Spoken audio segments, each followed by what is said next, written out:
Manmohan Singh ji wheel chair में आए, vote किया। एक सांसद अपने दायित्व के लिए कितना सजग है, उसका वो उदाहरण है। माना कि तेरी दीद के काबिल नहीं हूं मैं।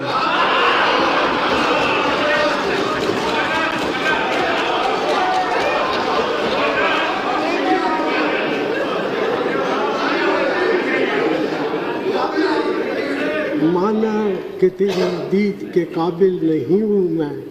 तू मेरा शौक तो देख, मेरा इंतजार देख।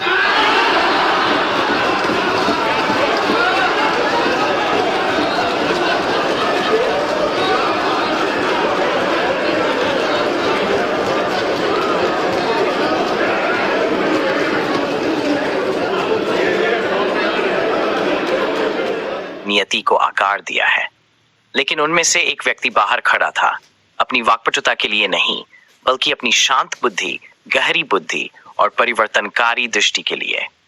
भारत के 13वें प्रधानमंत्री डॉ. मनमोहन सिंह को अक्सर आधुनिक भारत के आर्थिक परिवर्तन का मूक वास्तुकार माना जाता है।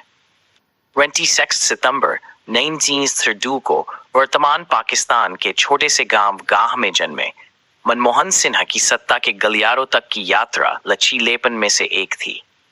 1947 में भारत के विभाजन के बाद वह और उनका परिवार भारत आ गए। वह अपनी पढ़ाई में उत्कृष्ट प्रदर्शन किया, पंजाब विश्वविद्यालय से अर्थशास्त्र में डिग्री हासिल की और बाद में ऑक्सफोर्ड विश्वविद्यालय से डॉक्टरेट की उपाधि प्राप्त की, जिसके बाद कैम्ब्रिज में आगे की पढ़ाई की। उनका करियर 1950 के दशक में एक युवा अर्थशास्त्री के रूप में शुरू हुआ। सिन्हा ने भारतीय रिजर्व बैंक जैसे संस्थानों के साथ काम किया, जहां उन्होंने आर्थिक नीति की समझ विकसित की। उनके विश्लेषणात्मक कौशल और भारत के वित्तीय परिदृश्य की गहरी समझ ने कई लोगों का ध्यान खींचा।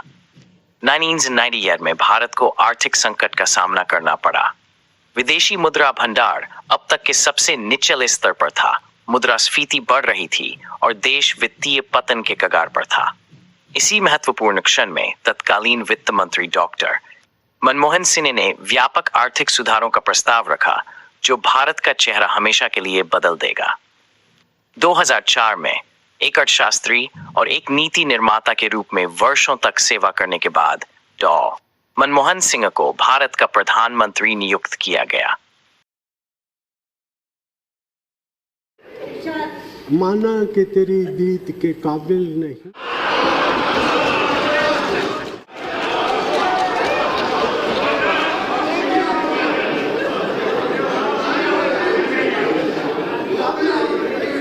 माना कि तेरी दीद के काबिल नहीं हूं मैं।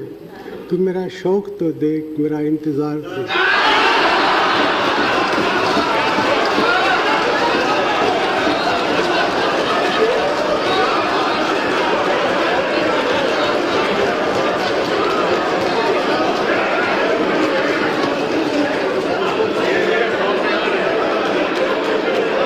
मनमोहन सिंह जी व्हील चेयर में आए, वोट किया। एक सांसद अपने दायित्व के लिए कितना सजग है, उसका वो उदाहरण है। सवाल ये नहीं है कि वो किसको ताकत देने के लिए आए थे। मैं मानता हूं वो लोकतंत्र को ताकत देने आए थे। विशेष रूप से माननीय डॉक्टर मनमोहन सिंह जी का स्मरण करना चाहूंगा। 6 बार इस सदन में वो अपने मूल्यवान विचारों से और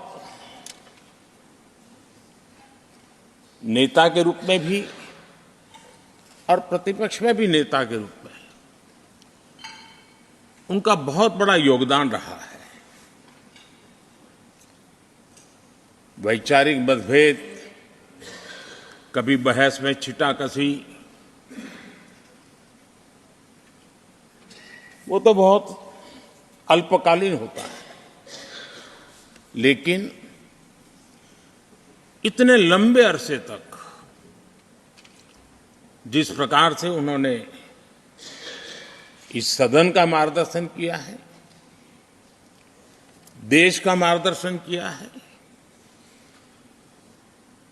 वो हमेशा हमेशा जब भी हमारे लोकतंत्र की चर्चा होगी तो कुछ माननीय सदस्यों की जो चर्चा होगी उसमें माननीय डॉक्टर मनमोहन सिंह की योगदान की चर्चा जरूर होगी।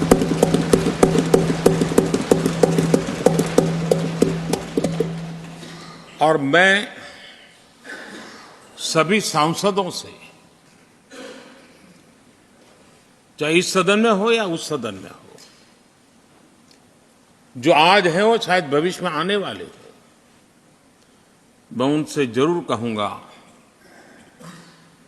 कि ये जो माननीय सांसद होते हैं किसी भी दल के क्यों न हो, लेकिन जिस प्रकार से उन्होंने अपने जीवन को कंडक्ट किया होता है,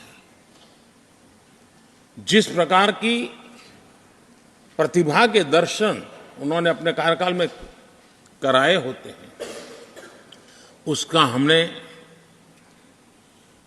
एक गाइडिंग लाइट के रूप में सीखने के लिए प्रयास करना चाहिए।